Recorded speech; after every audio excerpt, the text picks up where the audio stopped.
In today's episode, I explore my curiosity with preserving the family legacy. Today's guest is Patricia Smith Griffin. Miss Patricia preserves the inspiring heritage of early Ohio settlers called John Isaac Davis and his daughter Charity Davis Caesar Broady through organizations called Charity's Children Project Inc. and the Legacy of Charity's Children LLC. We talked about tips for how to preserve one's family legacy, what to do if you don't really like your family but need to preserve your family's legacy, which keepsakes are a little more sacred than others, and a personal story about how Miss Patricia's aunts incubated her during a really tough time in her life. So let's get into my curiosity. What's up with family legacy, featuring Patricia Smith Griffin.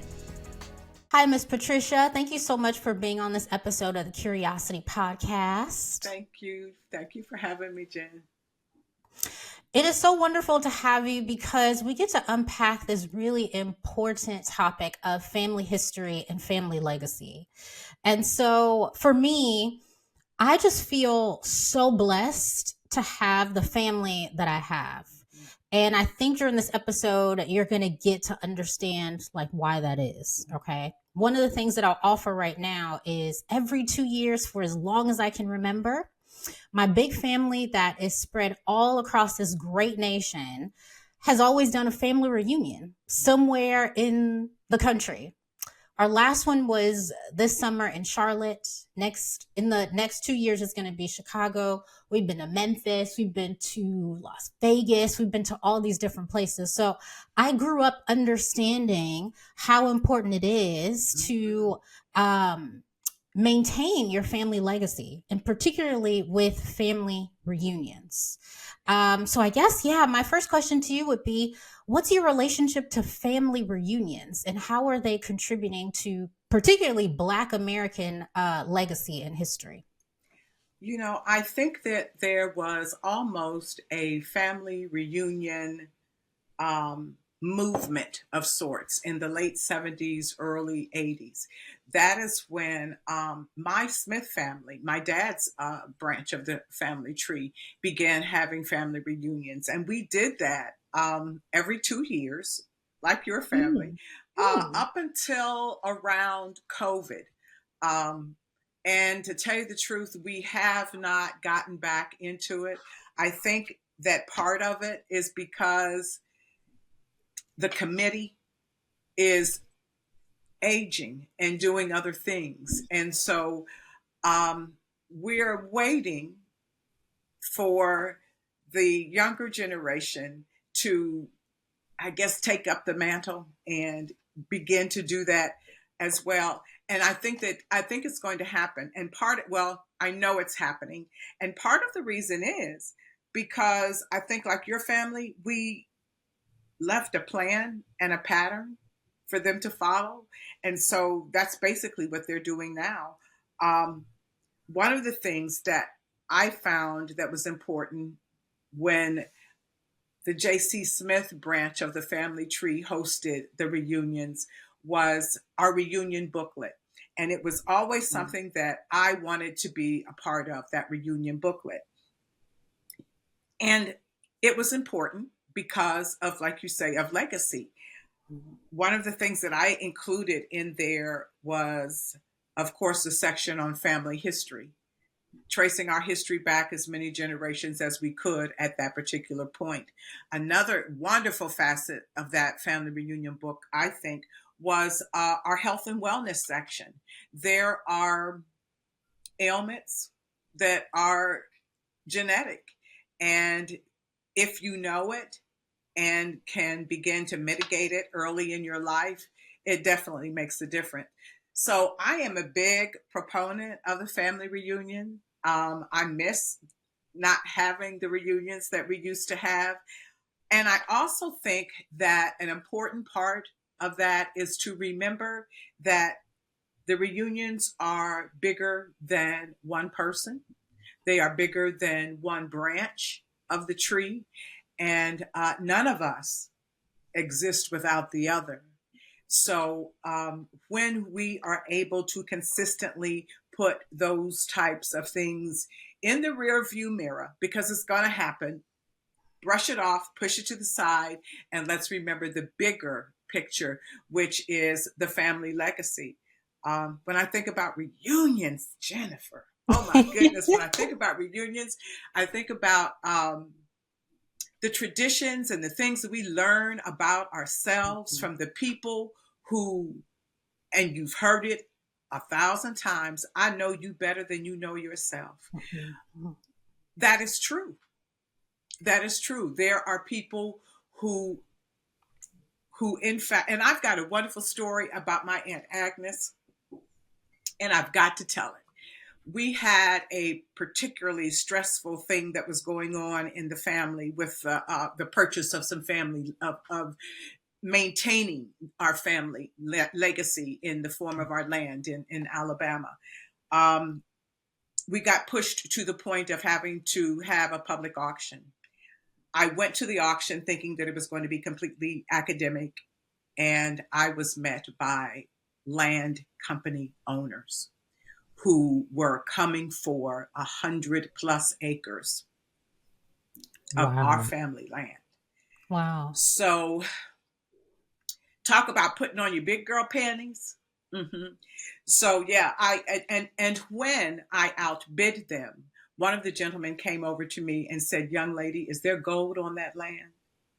And I was so proud to say, "Yes, sir. Sure is. Sure is." So Wow.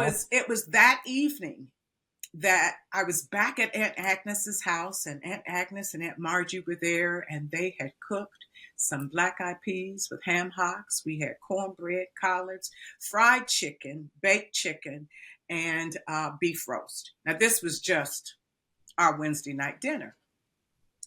So we're fixing our plates, and Agnes puts my black-eyed peas and ham hock on there. And so I said, "Auntie, I don't eat pork anymore, and I don't want that ham hock and black-eyed peas." So she said, "Okay, baby," and she made another plate for me. That evening, when we went to bed, now mind you, I'm a 30+ year old woman with a husband and children of my own, but that night my aunts insisted that I sleep between them. And I told them, I said, I kind of get up a lot at night. So, I may be waking you guys up all night. And they said, "Don't worry about it. Don't worry about it. Just climb out the bottom of the bed." So, went to bed that night, snuggled up between my two aunts. And like always, I had to climb out the bottom of the bed. Jennifer, when I went in the kitchen, went to the bathroom first, went in the kitchen, sitting on the stove was a small plate of black-eyed peas with a piece of ham hock, a slice of tomato and onion, and a little bit of cornbread. And I sat there at that table and I ate it because my aunt knew that I was coming for it, and she had it waiting for me. People who know you better than you know yourself. Embrace your family reunions. Embrace your family reunions for all that they are, and love those people for who they are. And they'll be there to love you for who you are, because they do. They know you. They know you. Miss Patricia, there are so many different avenues we could go down right now. I am just so touched by that story. And I want to make a comment about it that I can relate to. When your Auntie Margie, because I say auntie, I don't really say when your Auntie Margie, your Auntie Agnes said you could sleep between them, told it's me like to sleep between them because they knew that I was still trembling. Yes. That I was still trembling. I didn't know it. Yes. But they knew. Family, for me, has always been like an incubator. And so when I hear you talk about that, your Auntie Margie and your Auntie Agnes, because they know you and also because of their experience, because I assume they're older, Yes, right? yes, Because yes. of both of those things, they knew our niece really needs us to show up in this particular way. And there's also a spiritual showing up as Mm, to how they can show up. mhm, So mhm. the fact that they even said sleep between us, I literally have chills from that, because it's almost like, even though you're out of the womb, we're Mm-mm. going to give you sort of a womb to be in at the moment. We're gonna put you And back we in know there. that just in case you need to, as you said, come out of the bed, Mhm. we're going to have some sustenance here for you. That story is incredible, Miss Patricia. And I thank you so much for sharing it, because actually it's ministering to me right now, because Mhm, I'm going through something right now mhm, that my family has been an incredible support system for me. mhm. So yeah, when you shared that, that was for me particularly, and I know for our audience. So thank you for sharing that. Wow. I also want to get a little more specific, even in terms of the family reunions, because you brought up how, since COVID, your family hasn't been able to gather since then. And there's a desire for the younger people to sort of take up that mantle. I can relate as well. This Charlotte family reunion was done by a younger member. She's not that young. Like, we're both kind of the same age. She's 42 and I'm 40. Mhm, So she ended up taking up that mantle, which was a big deal. mhm. Miss Patricia, when it comes to family legacies and family histories, who has historically been the one to take that on, and who is it now? I can speak for my family and say that it has historically been the women. What is unique about the work that I do with Charity's Children is that we trace her family line so far back to 1802. And so we are like 12, 13 generations and counting since Mother Charity, and being able to trace that back through the women. Um, I'm often told how unique that is because women get married, we move, we change our names. And so, how was that? Were we able to keep that intact? But and so I've had to think about it and kind of analyze it. And I think in a large part, the way we do it is in family names. It is, sometimes Jennifer, it's almost like a code because the maiden names are incorporated within the various family members' names. Now, as for the women, we always have used our maiden names, Mhm. even and not hyphenated. There, when I was doing the research, there was only one mother that did not use, or one generation that did not use the maiden name. Um, but everyone else has, or they incorporate it in the names of their children. So with my grandmother, her oldest son, my Uncle Charles, is named Charles Monday Johnson. Well, Hmm. Monday is the maiden name of my grandfather's mother.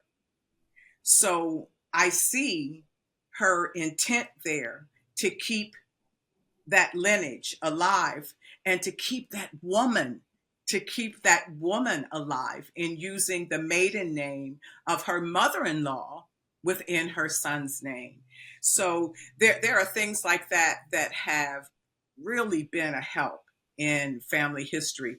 Is These folks reuse those names, and so that's been a help, and it's also been an asset that the women historically. I am Patricia Smith Griffin. There's no hyphen there.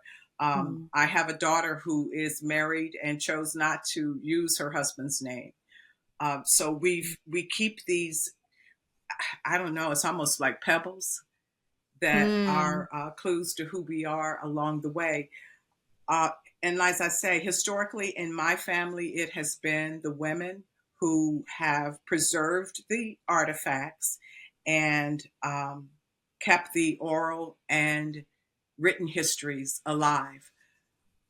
But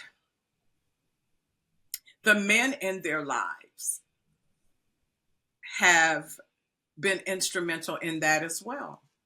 Because when I think about my dear husband of some 40 some years, Mhm. um,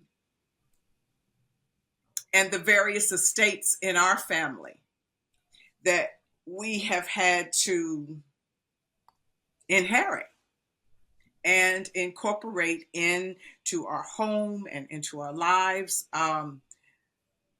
My siblings, when you enter most of our homes, it looks like museums because Mm.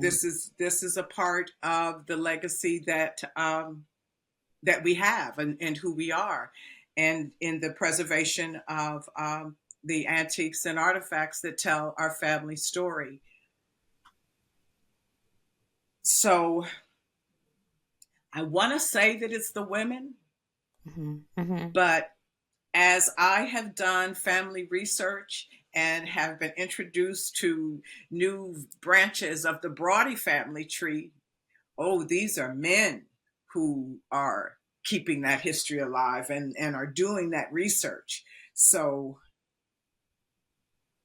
I have to say, I guess, Jennifer, it's whoever has the passion. Mm. Whoever has the It's passion. whoever Okay. has the passion. Mm. And the person that has the passion sometimes doesn't know it. I didn't know that I was the one. I didn't know that I had the passion. Um, but I know that these women behind me knew it. And when I Mhm. think about the purposeful ways that they poured into me, where it became a point in my life, Jennifer, where I could not turn left or right. I had to go this way. I Mhm. had to go this way. Um, and I will say that it was their insight. I don't know how they knew it would be me, Mhm. um, but I think they did. And even as recently as a few weeks ago, I opened a box of artifacts that were my mother's, um, which, and my mom's been gone since 2006. And I have Mhm. not, still not gone through everything. When I opened that box and came across treasures and history that I've been researching, girl, for like 2 years. And my mother and her first cousin had it done. And what was so interesting was that cousin Betty, even within this, they transferred this research from one to the other at my home. At my home, Mhm. there was a local historian who had done our family tree, and so he gave the information to my mother, and they were at my house when they apparently exchanged this information with each other. And cousin Betty Jean had the foresight to just be so complete in documenting everything that she documented the date, time, event, and that they were in my home. And that Mhm. they were in my home. So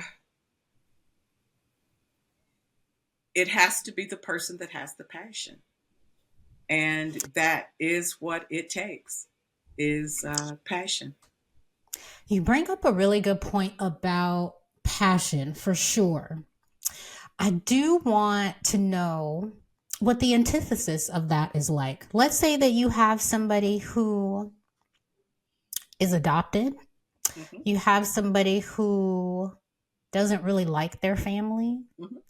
you have somebody who doesn't necessarily have the passion, but there's a need. There's a need for a family historian. There's a need for somebody to be sure that the legacy is documented. Hmm. What do those people do in those cases when passion is not present? Um, when passion is not present and you know that you have a history or you have artifacts that would be of benefit to the to African American history, to American history. There are entities, there are universities that you can donate this information to. If you don't want to be the keeper of the family treasures, there are Black universities and institutions that you can donate to. And they don't necessarily have to be Black institutions. Langston Hughes papers are at Yale. My grandmother Charleste was a poet, and she and Langston Hughes often wrote each other and exchanged poetry. And so her one of her poetry books and her letters to Langston Hughes are there at the Yale Library among his collection. We have letters that he sent to my grandmother that he sent samples of his poetry. 13 unpublished poems are within those letters. So, but her letters to him, as well as her book and his other collection, are at the Yale Library. So there are institutions that you can donate this to. And you got to be mindful of who and how it's going to be treated, because African American history has not always been, is not, has not always been, has never been something that America has embraced. Mhm. So our history becomes discounted, it becomes marginalized, and that is the fear when, I guess, regular people donate to these institutions, is what will ultimately happen. One of the most scary stories I heard was about a family in the Philadelphia area, I believe, and their loved one, for many years, he collected, and this began like in the late 1800s, he collected clippings about African American people, whether they were news articles, positive or negative, if they were advertisements, whatever. He had volumes of them, clippings. Well, his family didn't think it was anything much of a big deal. And his son was really kind of embarrassed by his dad's hobby, but they did have the foresight to donate the collection to Lincoln University, who donated it, who at that point, for the purposes of research, digitizing, and restoration, they gave it to, and I don't want to say who the other university was, but they gave it to a mainstream university, um, who lost, who lost it. Mm. And now, the last articles I read about it, they haven't located it. And when I think of researchers like me who would have loved to have taken a look at that collection, so much of African American history is found in periodicals, in newspaper articles, things that people wrote that they didn't know that they were telling the Mm. truth. They didn't know that that was going to ultimately be the backstory, are found in newspapers. And so you got to be careful. But at the same time, if the family knows that they have something that is of value and they don't have the wherewithal or a person that has the passion and the capability to receive these things, give it to a university. Um, the Wilberforce University in Central State University and the African American Museum and Cultural Center in Wilberforce, Ohio, is a place where I've done a lot of research. And they have a wonderful collection there of African American, they're dignitaries to me, who are from the 1800s of Dayton, Ohio. And it was nice to go there and see how my family's life intersected with these people. And there's a letter there from my great grandfather that was donated to them from someone else's collection. So if you don't have the passion, get it to an entity that does. Thank you for that. I do want to talk a little bit about your Ohio roots. I have affinity for Ohio. I think it is such Me a too. special state. I spent some time in Columbus, Ohio. I have a dear uncle there that I would visit, like him, his wife, my cousins, and it was just such a safe haven for me at times as a teenager, and such a, I don't know, such a safe little town that he lived in. I think he lived in what was the name? Oh my gosh, I feel like it starts with a C. I don't remember. Hmm. But it wasn't Columbus. It was somewhere outside of Columbus. Fell in love with Donato's, like, Ah, oh my gosh, so yeah, good. yeah. So yeah, so I want to hear, Miss Patricia, about your relationship with Ohio. I know you are a Dayton woman. Mhm. Your relationship with Ohio, your family's relationship with Ohio, and how that all relates to the great Black American tapestry. My relationship with Ohio, I seldom talk about it because I think people will find it boring. I um, Not I me. love Ohio. Mhm. I love Ohio. Yeah. This time of year, there are a lot of paid places that you go, and people talk about the fall foliage in Vermont. And I always say, yeah, well, you've never been to Athens, Ohio, because Hmm. Ohio is breathtaking. The most beautiful thing about Ohio are the seasons. The fall is absolutely my favorite. The winters are sure enough winters where you got snow halfway up your screen doors. I remember when my daughters were young, we had I think the schools were closed, Jennifer, like 30 days. It was like a full Wow. 30 days because it was after the Christmas break. The snow came and the store and they still couldn't open. We were in jammies for like days. So when I think about Ohio, those are the kinds of things that I think about. Um, is that Ohio is a beautiful place to live. I never ran out of the opportunity to go to parks and the parks and recreation and whatnot. So, yeah, I could go on and on about how beautiful Ohio is. My family in Ohio, we've been there since 1802. 180 between 1802 and 1804. Ohio has not always been a hospitable state. The first free state was only free in name because the founders brought slaves, indentured, quote unquote, indentured servants, but some of them bought their enslaved to the first free state to establish their homesteads. A homestead in particular, the Patterson homestead, still exists today, that was Hmm. built by slaves.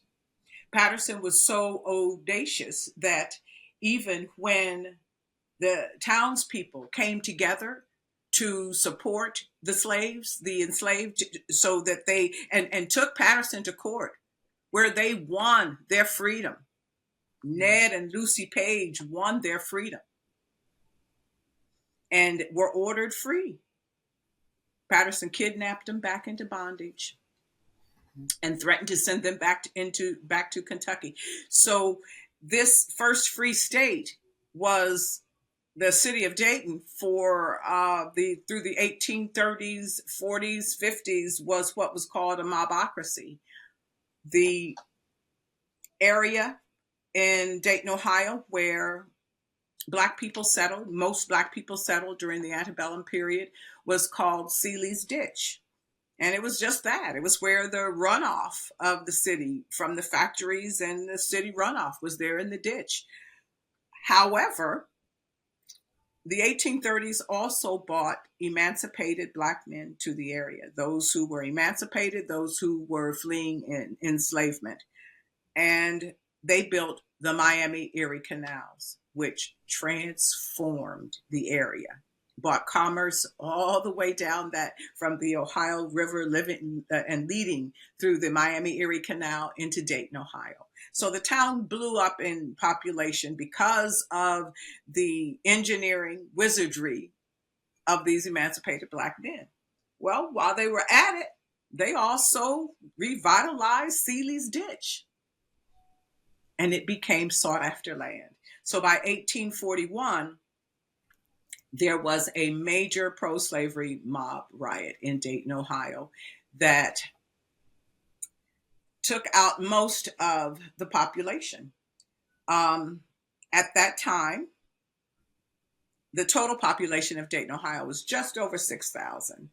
But during after and there were only 326 of the 6,000, only 326 were Blacks. After the mob attacks on Africatown, the Black population dropped to just 26. Our ancestor Charity Broady was one of those who decided to stay. She survived. She and her husband John Broady, who was a prominent barber in the area, were excluded from the riot. John was well connected with some of the prominent white men in the city. Now, Jen, I can tell this story because it was not just written, it was just not passed down orally in our family, but it was also written. And so I was able to take that information and go from just a little bitty blurb and begin to research newspapers around the country that reported the attacks, the mob attacks in Dayton, Ohio. Tap into other research that included letters that white Daytonians had written to people outside of the area to talk about the palpable fear that was existing there. Combining that research brought us our Africatown series that we did in our season 1 of our podcast, and we won awards telling that story. However, the job is not complete. There is no official record or documentation of the lives that were lost. We have very few names. The earliest history that was written by a survivor, of course, is literally my Bible on the topic, because that first-hand account information is where we go from.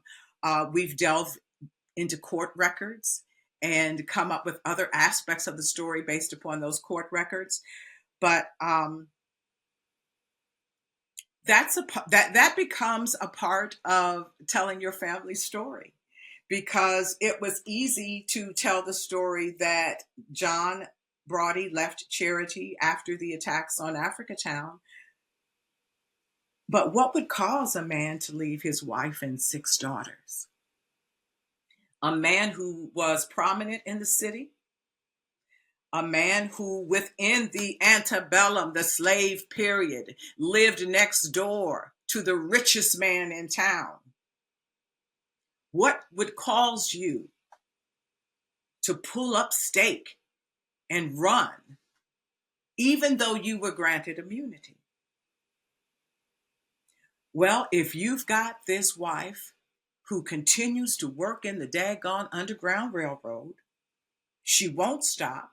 They told her not to warn anybody, but she did anyway and brought him to your barbershop for safety. But he vowed he would not stay in a place that treated his people that way. So each of these people were highly principled. So just telling the outskirts of that story was not enough for me. I had to dig. And to dig meant that I had to go into American history. I had to go into state, uh, local histories in Ohio and other municipalities. So when you talk about why I love Ohio, you see that I do. But I, as I recently said in a speech, that Mother Charity was honored with in October of 2023 with a stone on the Dayton's Walk of Fame, and so I was blessed with the opportunity to speak at the induction ceremony. And one of the things that I wanted them to remember was the tenacity, and that the confluence of the still water, the great Miami River, flow with blood from our veins, tears from our heart crushing disappointments. And it's not a metaphor or hyperbole. We were there. Dayton was founded in 1796, and we came between 1802 and 1804. That is the beginning. So I love Ohio. Mm-hmm. Ohio Mm-hmm. has not always been good to me. Mm-hmm. But No. is it a requirement for Ohio to love you in order for you to love Ohio? No, it is not. And it is our relationship with America as well. Mm-hmm. There are times when I have felt fully embraced by this country. But the reality is that those times have been few and far between. And I think, and when you talk about family history and legacy, part of the ability to love your country, your state, and who you are is ah, it's tough because we're coming off of the heels of this election. I'm not sure when this is going to air, but we're coming off of the heels of of the election. These women behind me were suffragists. Julia Higgins was featured on the 100th anniversary of suffrage. This is the Ohio suffrage poster. She was featured on the 100th anniversary. Charity was with Sojourner Truth at the Am I Not a Woman speech. My mother, my grandmother were politically active Democrats. My mother, a committee woman. My grandmother as well. The evening that my grandmother passed, my mother and my sister and I didn't get the news right away because we were out putting campaign literature in people's doors. So I did an interview before the election about suffrage, and they were asking me how I felt about the candidacy. And I was saying, win, lose, or draw, we can never forget the work of these women up on whose shoulders the candidates stood. We can never forget that despite being pushed to the back of the suffrage parade. And I've got Julia Higgins stories about her attempt to be a part of the Dayton Women's Suffrage Association, a white organization, and she was pushed out, didn't care, built a booth, took it to the courthouse every Monday and gave speeches. Like it or lump it. So I when asked the question, I told her that I was enthusiastic about the enthusiasm. However, I remained cautiously optimistic. And she asked me why the caution. And I said, because it has not been my experience that America would embrace a Black woman. And there are many factors but it stung. It stung. And it stung for them. It stung for them. Mm-hmm. My relationship with America has always been, even to this day, at 40 years old, is I love this country. I do. And the reason why I love it is because of my family. My family has taken me so many places through this country, like physically taking me right to different states. So Kentucky, Ohio, Michigan, Wisconsin, California, all these different things. I was getting on planes when I was young and going to visit my family in different parts of the country. So I got to have this appreciation for the land. But then the other layer of it was understanding, in the same way as you, understanding how my family has been so civically and politically involved because they care about this land and its people. And so I think, when you answered the question about, does Ohio have to love you in order for you to love it? I'm the same way. America doesn't have to love me for me to love it. And I think it really stems from my family. That's why I cannot say that I don't love this country when I know what my family has contributed to it. Because when you put action behind something, that's love. Yes. Is it not? Yes. You can't say that you don't love it if you're not contributing to it, wanting it to be better and seeing the fruit of it being better. So I relate to you, Miss Patricia, in that so much. Everything's not perfect, but it's getting better. It's getting better. And with a family, I guess with both of us, just, with our families, we are really, really blessed to, although we might see, political disappointments, we still have our families. We have our families for support.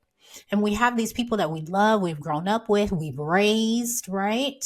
We're continuing to raise, who will continue to provide optimism, about how we can contribute, right? Because it really always starts with us first. So that's what I'm hearing from you.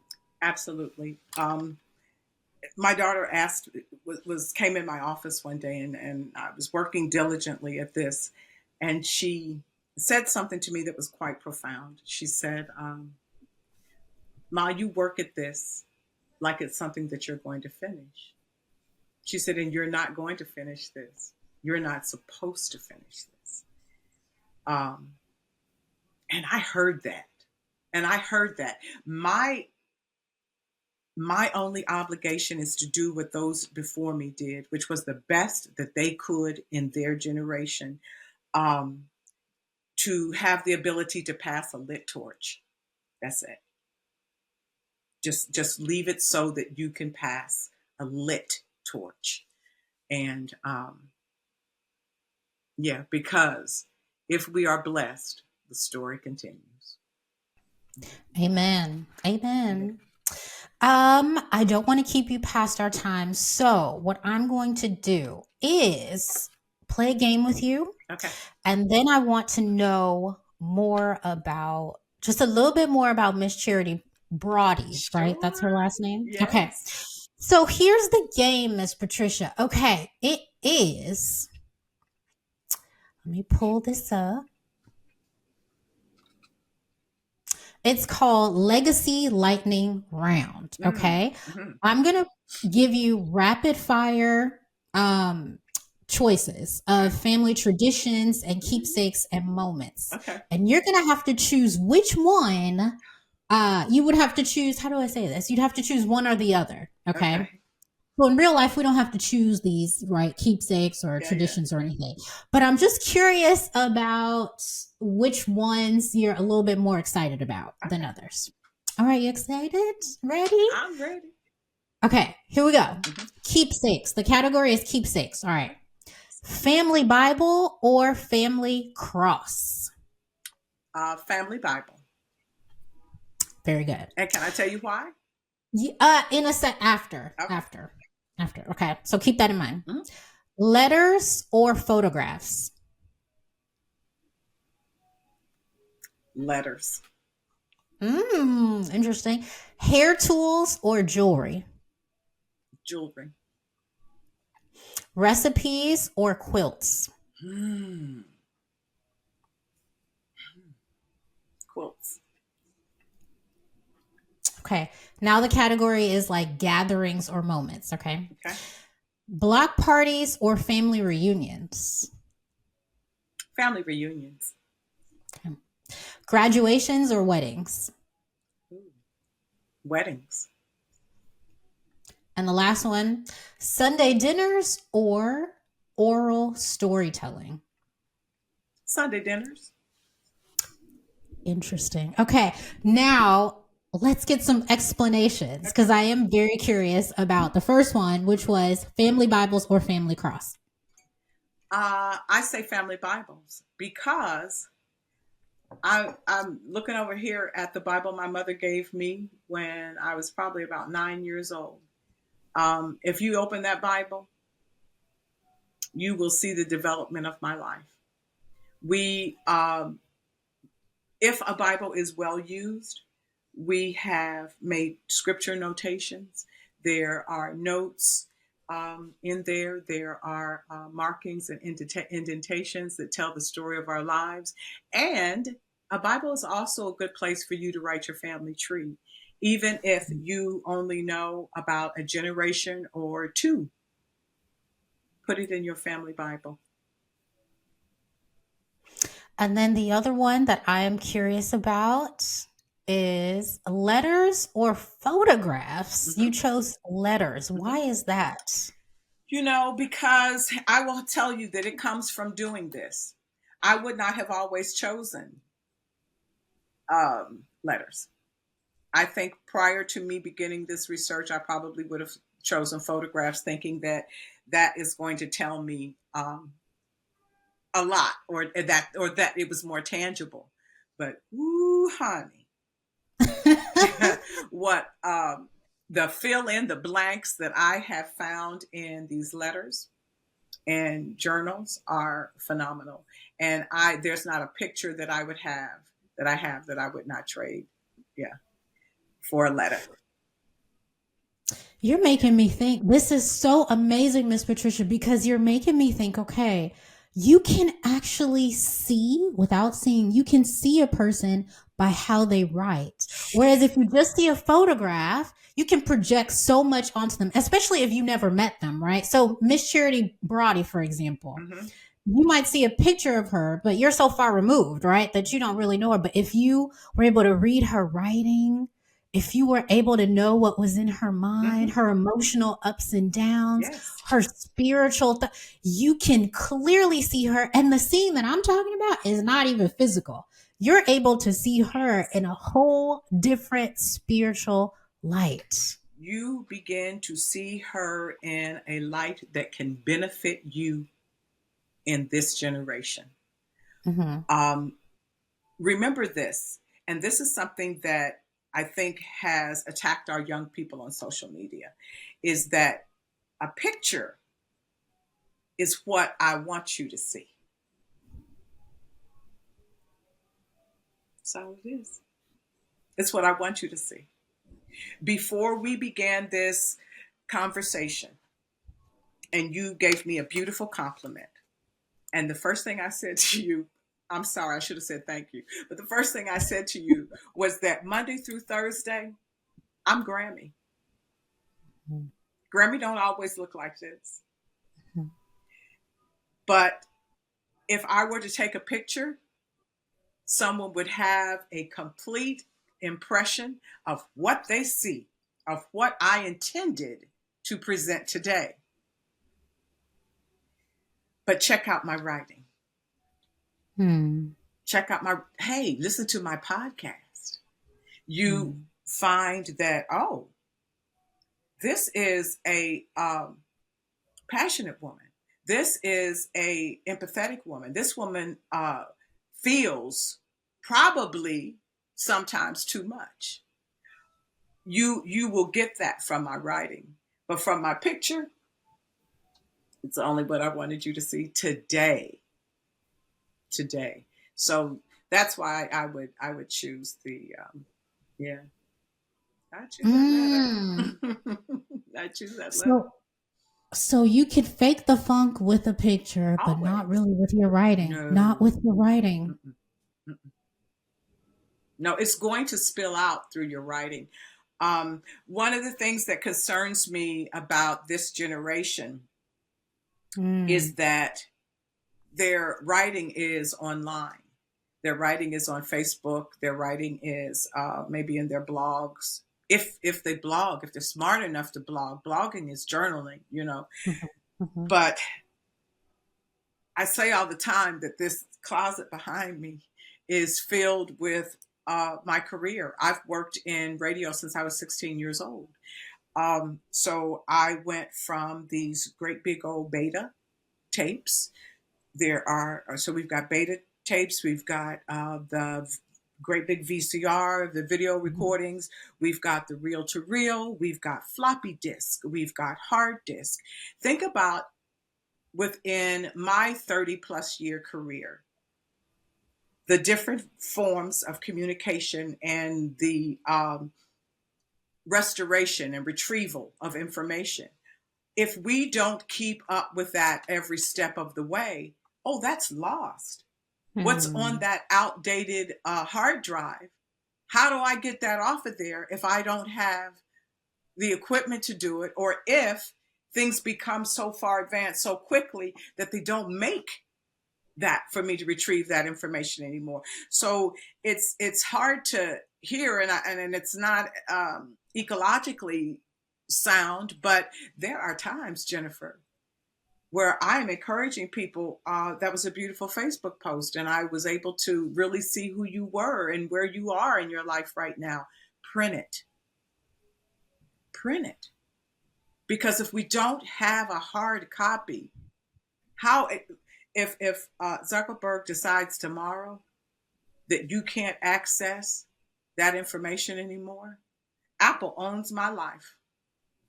Mm. Apple owns the pictures that I have of my grandbaby. If I don't print those out, Mm. if I don't write that someplace else, just always have that backup plan of how do I retrieve it. So my generation, we wrote letters when I was in college, and I still have many of my college letters. I have, it was a few years ago, I gave my husband a bound scrapbook of the love letters that he wrote me the first year, our first summer. We were separated from each other when we fell in love. And there were sometimes, Jennifer, there were sometimes there were two letters in one day. And, Mm. but there's a generation that came right after me that doesn't have that, that doesn't have that. So um, that becomes my concern, is the retrieval of this information and the wonderful, beautiful Facebook posts that people write, pouring out their heart to their friends and family. And it gives us such insight into who they are and what's going on in their lives. And it will be locked away forever if I don't get Mm. to see it again. Mm. So really quick before we get to Miss Browdy, I Mhm. want to say Brody just because I'm thinking about the way that it's Yes, spelled, and, but and family Brody, members Brody. pronounce it many different ways. We have found many different spellings of it. And Okay. in season two of the podcast, season three of the podcast, we're going to delve more into John Broady and his family. We have discovered a fascinating American lineage that dates back to 1699. So we're really excited about that. And when does season 2 drop? We actually have a prologue for season two out now. Okay. Thanksgiving week is another episode. We will be dropping them once a month. We've got a special Christmas present coming on Christmas as well. So yeah, so we're doing it. The and when you listen to the podcast, you hear that it is fairly labor intensive. My son, who is our music director and co-executive producer, is also our engineer, and he literally sets our family story to music. We were in studio yesterday, and I just am never I just say I'm always overwhelmed by this young man, not just because he's my son, but his ability to listen to the writing, to the stories. And it sounds to me like he's feeling the words that I'm saying as he begins to play and create the music beds for this. One of the things I say about the podcast is that you'll listen for the history, you'll come back and you'll listen again for the music, because the music motivates our stories. Well, I look forward to season 2 for sure. And before we completely wrap it up, Yes. can you just give our audience a few tips as to what they can do now in preparation to preserve their family's legacy? A lot of the tips you even gave in your game, which were recipes. That was a hard choice there, because there's a lot of family history that happens in a recipe. The holidays are coming up. Seize the moment, seize the opportunity to take pictures, group families together, and so that you have those pictures and are able to say that this is cousin so and so and her children. I always say continue those recipe traditions. Lemonade is something that was a recipe in our family. I didn't think anything about it.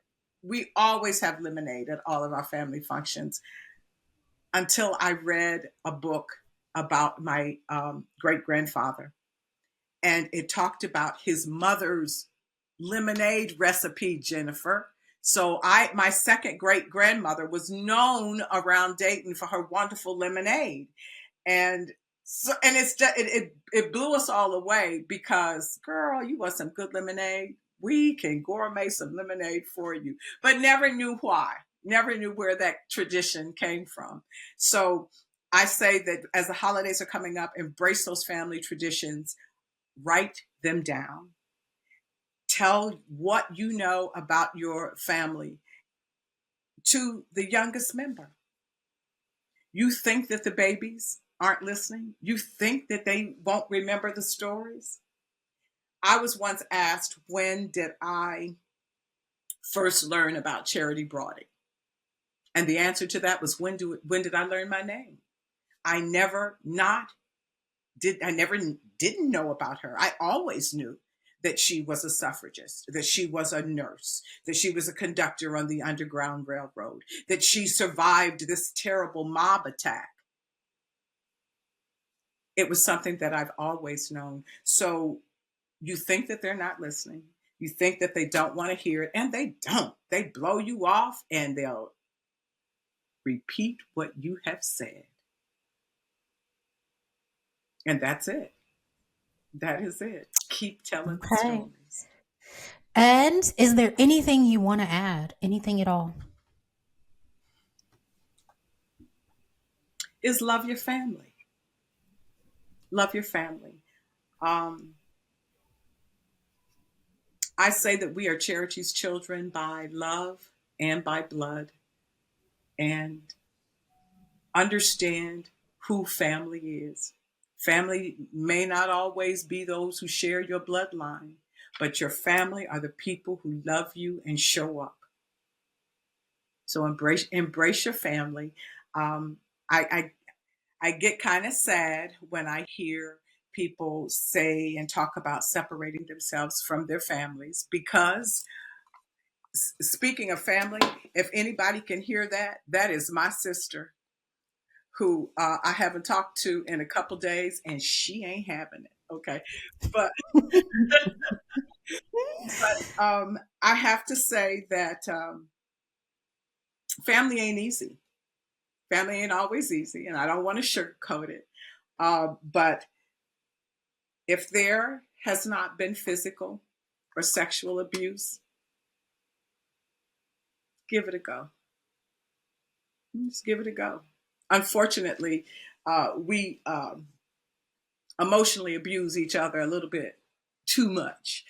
And that is definitely something that you can set up your boundaries to, because you know what? I don't have to let you make me feel that way. And I can choose to love you anyway. even if that means sometimes from afar. But give it a go and enjoy the season. This has been a lovely conversation, Miss Patricia. Thank you so much for joining me for this episode. Thank you so much for having me, Jen. Thank you so much to our guests for joining me, and thank you for listening. This episode was edited by Chase Parker, hosted and executive produced by me, Jennifer Brown, produced by Latrice Love, and distributed by Black Owned Productions. I hope you'll join me again on another episode. The Curiosity Podcast is a safe space to not only explore my curiosity of all the things, but yours as well. And together, we get to dig a little deeper as to why that curiosity exists in the first place.